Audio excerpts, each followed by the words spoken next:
Is the future of AI agents similar to building a digital JARVIS that we remember in those Iron Man movies and Tony Stark? Or is it more about finally fixing the mess of web forms, tabs and drop-downs that we've learned to tolerate rather than eradicate? Well, today I'm rejoined by a friend of the show, Bobby. He's the CTO of Akamai Technologies. But today, I think it's 3 years since we last spoke. Today we're going to take a clear-eyed look at the current reality and real potential of AI agents. From the future of assisted interfaces to why LLMs alone won't take us to full autonomy, despite what some of those headlines tell us in our news feeds.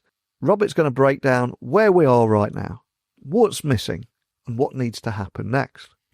And we'll also explore the infrastructure side of AI that we rarely discuss. Why does latency matter so much for AI conversations? What role does the edge play in protecting models from prompt injections or DDoS attacks? And could smaller, more efficient models, not larger ones, could this be what makes AI agents actually usable at scale? Well, if you're tired of the noise and just want to understand the architecture, the logic, and some of the real-world barriers behind the next wave of AI assistants, you're in for a treat today. So enough from me. Please join me in welcoming Bobby back to the podcast. So a massive warm welcome to the show. Can you tell everyone listening a little about who you are and what you do? All right. Thanks, Neil. Thanks for having me. I'm Robert Blumofe. I generally go by Bobby, though. I'm CTO at Akamai Technologies. And in just a few weeks, actually, I'll celebrate my 26th anniversary with the company, which gets me back to not quite the founding of the company. The company was about a year old. The company was founded in the summer of 98. I joined summer of 99. But, you know, with 26 years, I've had the opportunity to do a lot of different roles in a company that I think is constantly rethinking and evolving and changing. Plus, it's been a ride with a lot of ups and downs, a lot of great experience. So I'm fortunate to have really had this incredible 26-year career at Akamai so far. And as of the last few years, my role has been CTO, corporate CTO. We do have CTOs for different, business divisions, but I'm the corporate CTO, and probably not surprising, I spend a whole lot of my time on AI now.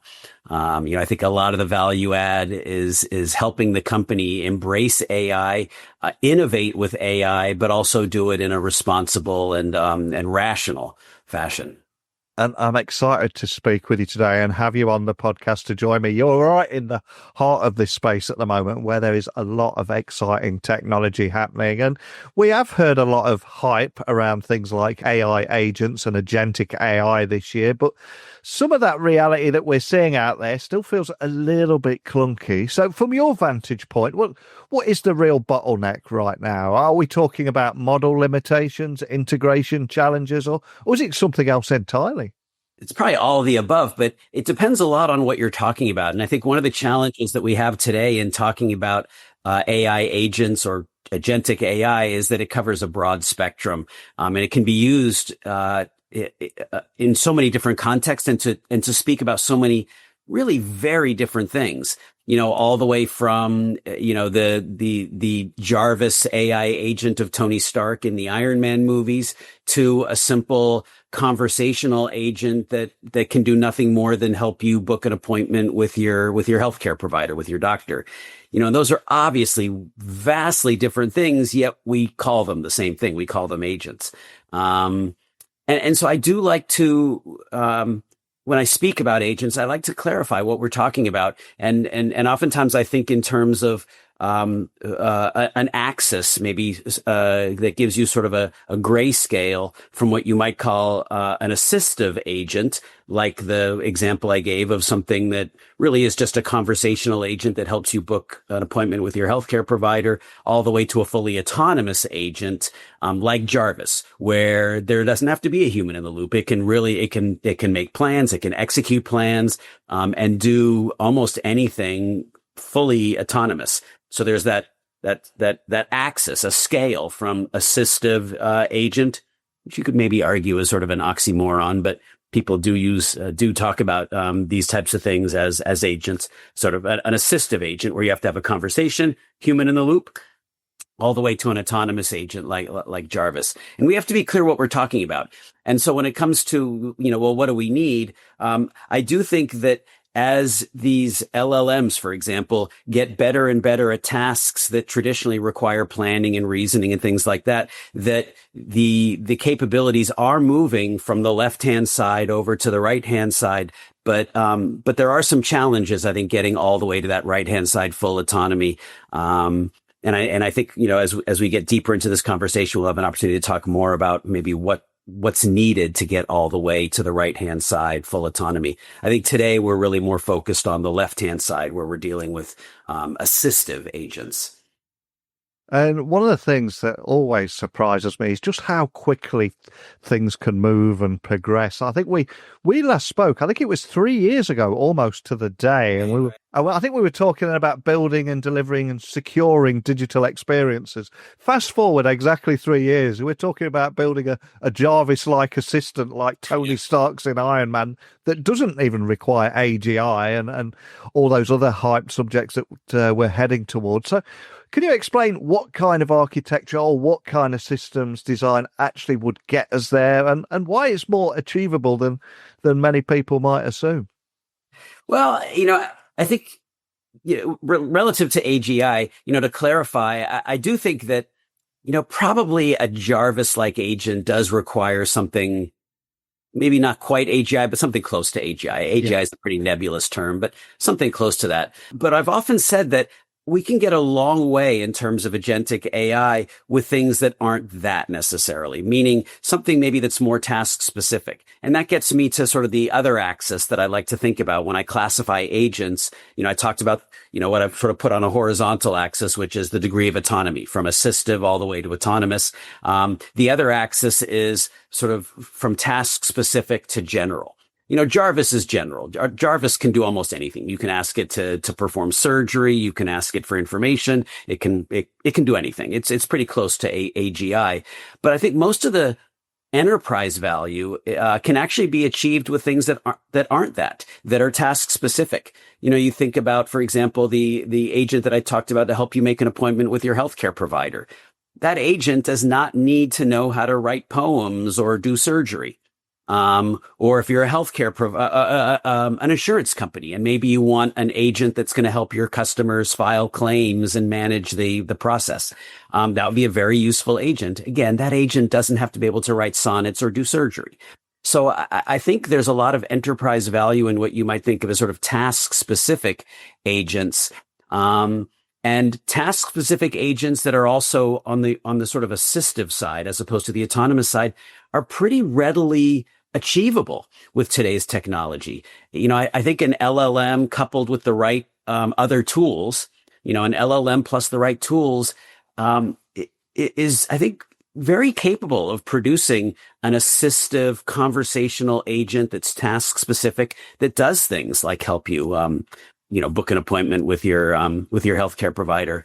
And to expand on that, I actually think because that's so doable today, I think it's actually potentially that we're at the early stages of really seeing a complete transformation of the web. For 30 something years, we've been using the web with web pages and tabs and forms and, and clicks and things like that. And it served us well for a long time. But if I'm going to go to my healthcare provider today and book an appointment, with my doctor, why do I have to remember how to navigate through all those pages and forms and things like that? Why can't we just have a conversation? I want to make an appointment with Dr. Rudolph for my annual checkup. And the agent says, well, Dr. Rudolph's next available appointment is in August 7th, in the morning. And I say, oh, that's not really good for me. Do you have anything on the 8th or 9th in the afternoon? Oh, yeah, we have these appointments available. Oh, I like that. Book it. So it's a conversation. And I no longer have to remember how to go through tabs and forms and menus and things like that. I don't see any reason why we can't completely replace the web with these kinds of conversational interfaces, to the point where, if you want to put up some new functionality, if you're an enterprise and you want to publish new web functionality, you wouldn't even think in terms of creating web pages and tabs and forms and clicks and things like that. You would simply create the appropriate API and let agents interact. So, and that's doable, right? You don't need to be Jarvis to execute that kind of functionality and build that kind of functionality.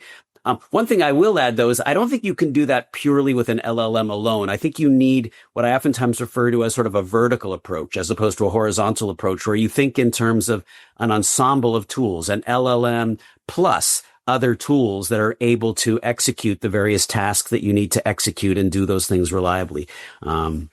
So I think it's a very exciting time. We don't have to be thinking in terms of Jarvis tomorrow. We can be thinking in terms of assistive task-specific agents that I think will transform our entire web experience. And I don't see any reason why that can't happen over the next couple of years. And I love your approach here, because the industry often focuses on just building larger models, bigger, better, etc. But you believe that the real leap forward might actually come from smaller, more optimized models. So tell me more about that. And also, are there any trade-offs involved with an approach like this? Well, there are trade-offs, but I think, if you move into the sort of task-specific approach, you can get a lot with much less. Right. For example, I talked about booking an appointment with your healthcare provider or an agent that helps you manage claims and things like that with your insurance provider. There's no reason why that LLM needs to know about every movie that's ever been made, be able to, as I said, be able to write poems or do surgery or any of those sorts of things. And a model like that can be much, much smaller than the Ask Me Anything model that we're all sort of familiar with. When you go to chatgpt.com or you go to Google, that's an Ask Me Anything model. And there's a lot of value in an Ask Me Anything model. I think we all use them. But you don't need an Ask Me Anything model if you're that insurance company or that healthcare provider. You need a model that is task specific. Those can be much smaller, therefore much more efficient and probably ultimately more reliable, less prone to things like hallucinations and things like that. Also arguably more secure, less prone to things like jailbreaks and prompt injection attacks and things like that. So, I think there's a promising future for task-specific, smaller models.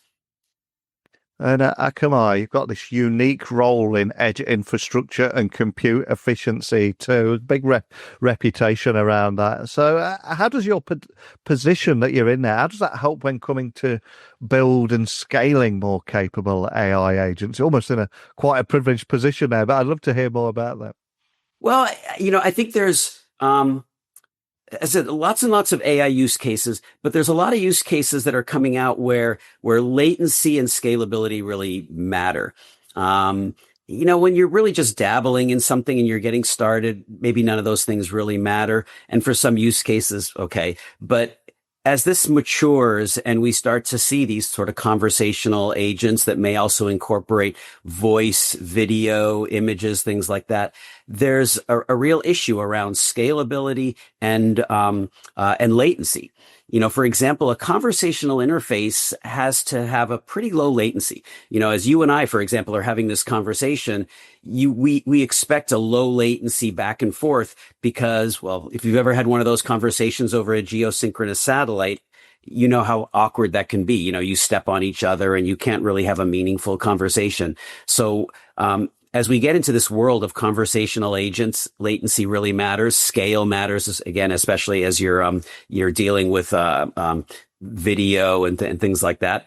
But it's also not just LLMs and conversational agents. It's things like AI classifiers, customizers, things that do like ad targeting,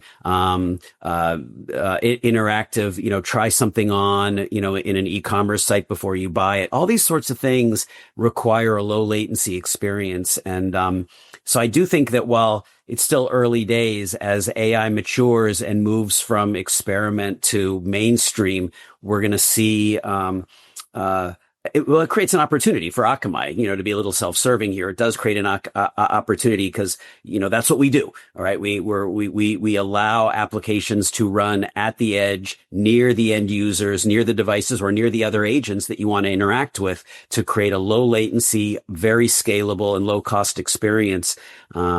So I think there's an interesting opportunity. By the way, it also is relevant for security. If you want to be protecting your AI models, you need some form of security to protect against DDoS attacks, traditional web attacks, but also prompt injection attacks, jailbreaks, and things like that. And it's pretty well proven and established nowadays that when you're blocking attacks, it's better to do it near the attacker rather than backhaul the attacks all the way to some centralized data center and try and block them there. So distributed infrastructure is very relevant when it comes to cybersecurity. We think there's an interesting opportunity for us. And we do think that over time, as AI matures, we'll see more of an edge AI. And of course, also this year, projects like DeepSeek seem to come out of nowhere and shown a potential to drive down the cost of inference. So how significant is this in making AI agents viable for mainstream use rather than just a high-end tool for tech companies and large enterprises? It almost seems to lower the barrier. But what are your views on this? Yeah, the DeepSeek announcement was an interesting one, and I think it's sort of popularized or made more people aware of what I think a lot of us knew already, which is that the state of the art is advancing very rapidly. They were able to train a GPT-4 level model at much, much lower cost than what OpenAI spent. But remember, OpenAI trained their model 2 years ago. So it's not all that surprising that 2 years later, you can do the same thing with much, much less resource. And that's because there's been tremendous algorithmic advance.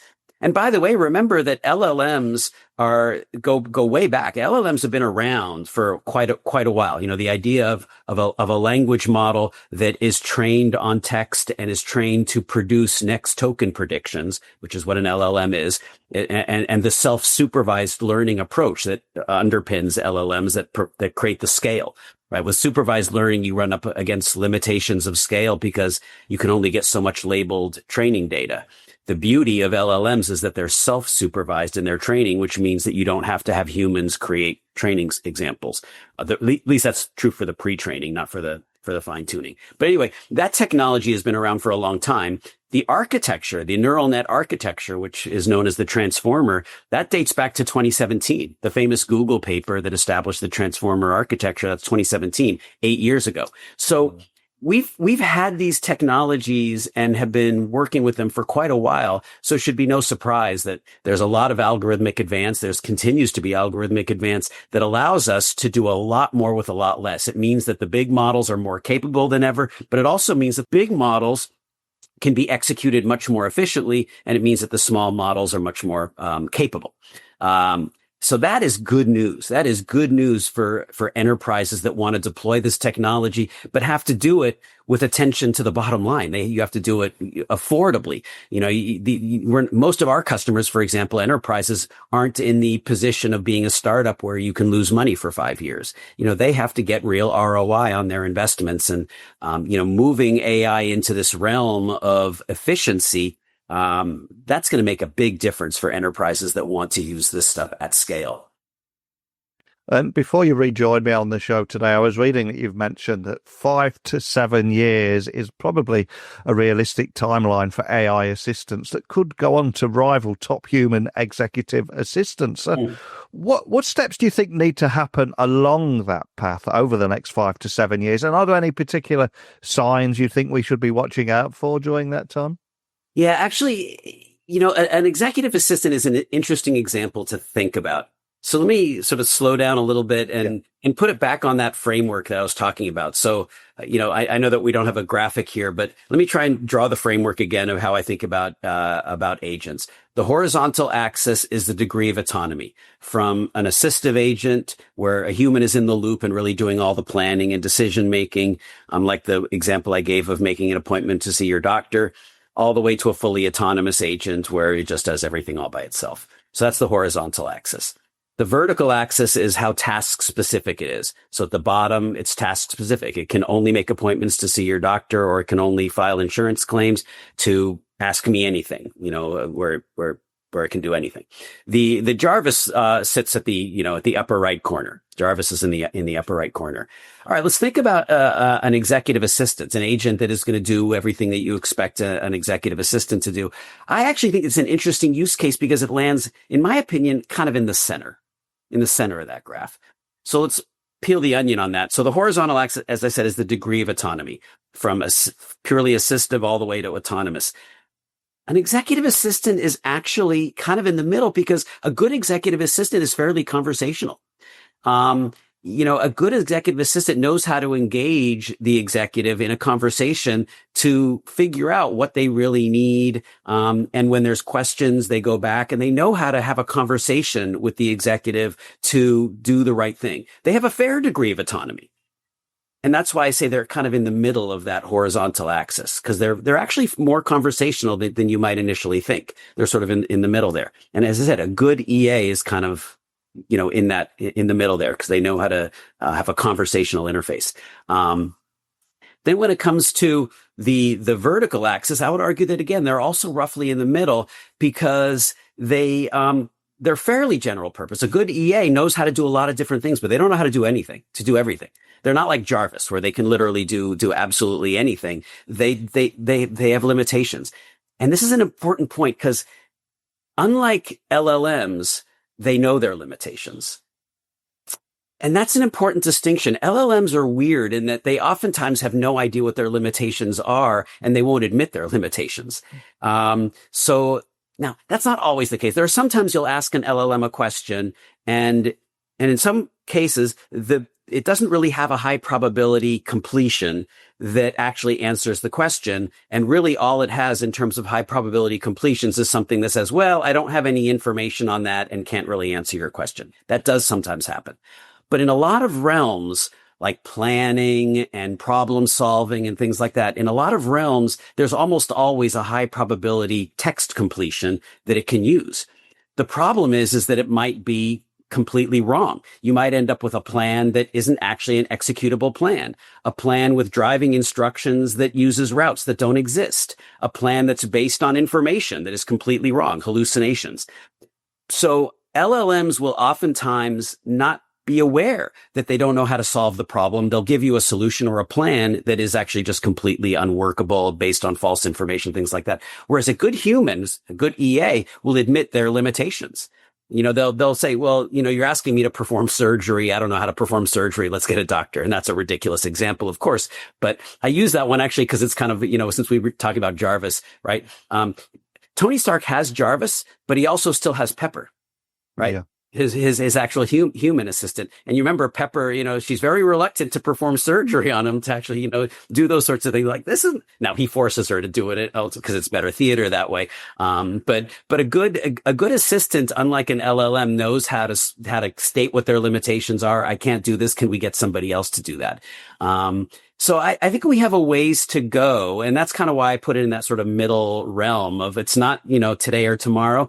But it's probably not decades away. I think it's something that's reasonably achievable. Again, not JARVIS, but something that can do a fair amount of the assistive workload. Using technology that's probably not that far away, LLMs combined with other things. Cause again, it's somewhat conversational. It's not fully autonomous and it's not a do anything. It's somewhere in the middle. And by the way, I think that's fairly exciting because for most people, for those of us who have an EA, especially a good EA, it's a great luxury. We love our EAs. They do amazing things for us, but most people obviously, don't have an EA. And even those of us who do have an EA in work may not have one in our personal lives. So the opportunity to create that kind of capability for people, I think, is again, it's quite transformational. And I think it is, again, we don't have to achieve JARVIS to get that because it's not the upper right corner. It's somewhere more in the middle where you're in that sort of spot that is achievable. And I think one area of improvement there for AI agents is around context switching and memory, true autonomy, all those kind of things. That's where we're heading to. Are there any or what breakthroughs are needed to move them beyond the basic chat interfaces and take us to that next level? Anything that excites you there around what breakthroughs will need to happen? Yeah, that's a great question because, now if you're really talking about moving all the way to the right-hand side of that space that I'm talking about, where you really want to have full, reliable autonomy, I don't think LLMs are going to get us there, even with various tools. And part of the fundamental problem with LLMs is, they don't actually have a so-called world model. And that's an important concept. And maybe, for the listeners, if you're not familiar with the concept, a world model is simply a data representation of what a program uses as ground truth. So for example, if you're using something like Google Maps, there is a data structure that represents streets and intersections and addresses and things like that. That's a world model. Wikipedia in many ways is a world model. And if you look at Wikipedia, that's, that's basically what is sort of ground truth for Wikipedia. It doesn't mean that everything is exactly true, but it's some data representation that is what a program uses as ground truth. Just like a Google map may have mistakes in it. An LLM has no such thing. An LLM has no notion of ground truth. And it's an important distinction because when an LLM makes a mistake, it's very hard to figure out how to correct it. If an LLM, for example, hallucinates a street that doesn't exist and tells you to turn left on a street that doesn't exist, how do you fix that? There's no place. You can't go inside the model and say, "Oh, it's right there." A street that doesn't exist is right there. And let's get rid of it. You can't do that. Now, with Google Maps, of course, you can do that. In fact, we had that problem right the street I live on. Google Maps used to think it was a through street. It's not. It's easy to fix. You go inside the data structure, the world model, and you say, "Oh, there it is. It's got an error. Fix it." The existence of world models is really an important thing to get any notion of reliable reasoning and planning. Now, again, that doesn't mean that LLMs can't do things that can't sometimes produce plans or sometimes, reason and produce solutions, but they do it not by actually planning or by actual reasoning. And therefore, they're not going to get to 4 nines of reliability on the kinds of tasks that we need to get anything close to Jarvis. So this is a little bit of a roundabout way of saying that I think LLMs alone don't get you to the right-hand side of that graph because they don't have a world model. So I think we're going to need to find a solution where we're coupling LLMs and their strengths with other forms of AI that do use world models. Sometimes people refer to this as symbolic AI. So I hold out a lot of hope and promise that maybe the right combination of, neural technology like LLMs combined with symbolic representations that have real world models can produce a truly reliable reasoning and planning engine that could get us all the way to the right hand side of that graph in full autonomy. And before I let you go, I'm going to ask you to take a peek into my virtual crystal ball now, into a future where assistants are fully integrated into our daily lives. But I'm not going to ask you to make any wild predictions or what that technology will look like. But instead, I'm going to ask you to take a more technical look at this, or an IT look at this. And what new challenges do you anticipate in that future? Will they be more technical, ethical, cultural in nature, or something else? What kind of challenges do you anticipate there? Wow, we could do a whole hour on that topic, and it's an important topic and one that I think doesn't get enough attention because there's social challenges, there's business challenges, and things like that. And I do worry a lot about those things, and so there's a whole lot we could talk about. One specific example is that lacking what I just talked about, this sort of combination of symbolic world model AI with LLMs. I think we're in a world right now where we're over relying on LLMs and expecting LLMs to do maybe too much. And that's a problem because LLMs are weird animals. They're awesome. It's just incredible what you can do with just text completion, next token prediction. Remarkable.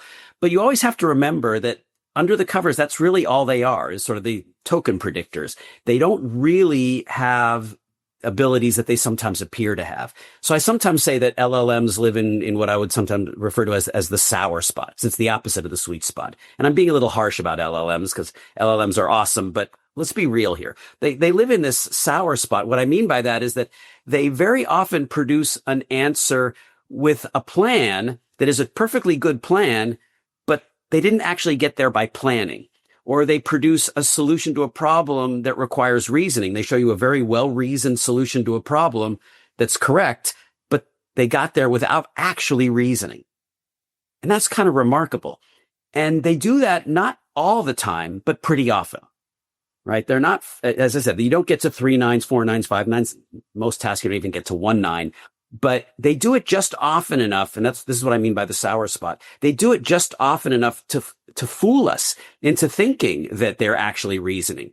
You see the anecdote. Look at this reasoning. It's right there.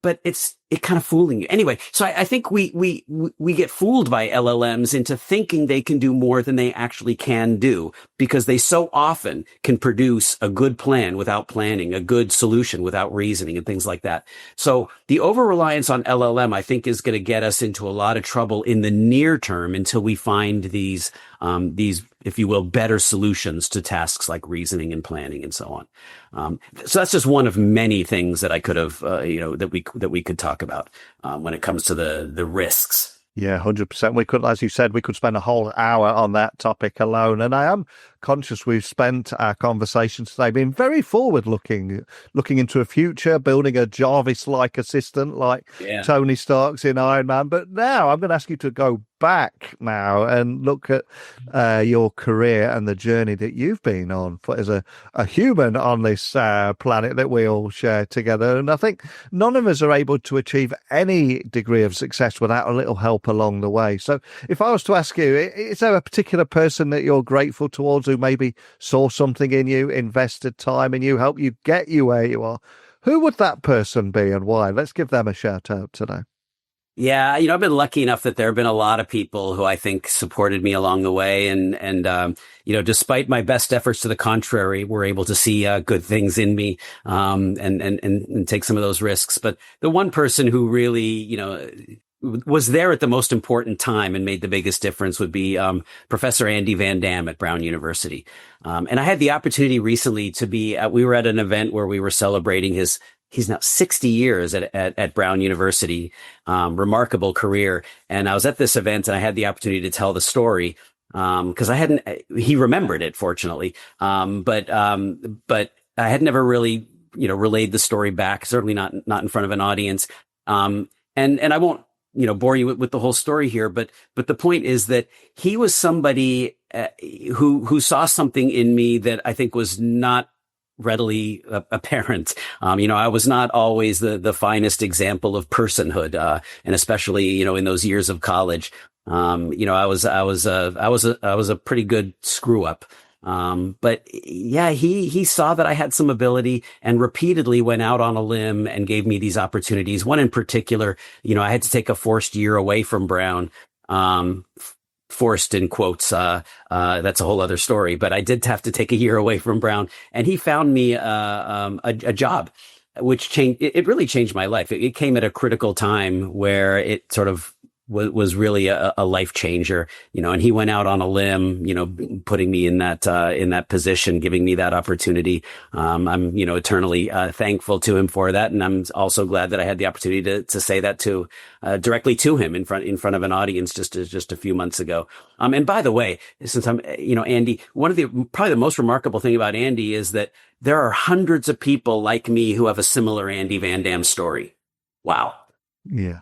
Yeah, phenomenal. And it's so important to recognize the work that people like Andy Van Dam are doing out there, probably blissfully unaware on the scale of the impact that they're having on this planet. It's amazing. It really is. So a quick shout out to Andy. And for people listening, if you've got anything that they want to find out more information, carry on this conversation we started today. Where would you like to point them? Mainly LinkedIn. That's probably the main social channel that I use nowadays. Awesome. Well, I'll add a link to that. And like I said, it was 3 years since we last spoke, and the conversation has evolved so much. And we're talking about AI agents, how, yes, they might be have undelivered this year, but why enterprise AI is shifting towards smaller, more efficient models, why the next big advancements in AI likely won't just involve AI. Need to think bigger and better, and you've certainly done that today. So thank you so much for sharing this story and talking about where we're heading. Absolutely loved it. We just cannot leave it another 3 years till we get to speak again. Yeah, let's do that. Yeah, thanks, Neil. I really appreciate the opportunity. It's a great topic, and look forward to when we get to do this again. So, can AI agents really, really replace your web browser, your executive assistant, and your inbox triage all in one go? Well, not quite. Not yet, anyway. As Bobby reminded us today, the most valuable breakthroughs may come from going smaller, not bigger. And from combining neural and symbolic models, from shifting from flashy general-purpose tools to task-specific assistants that just work. By that, a different approach. We're approaching an area where it's no longer science fiction. We're actually talking about a new interface layer for the web. And we are closer than you might think. But over to you. Will assistive AI transform how we interact online before fully autonomous agents ever even get off the ground? Or are we still underestimating just how much we rely on reasoning, context, and trust? Let me know your thoughts. You know where to find me. LinkedIn, X, Instagram, @NeilCHughes, techtalksnetwork.com. You can leave me a voice message there. So whatever it is, let me know. But I've taken up far too much of your time now, so I'm going to get out of here. I'll be back again very soon with another guest. But thank you for listening as always. Bye for now.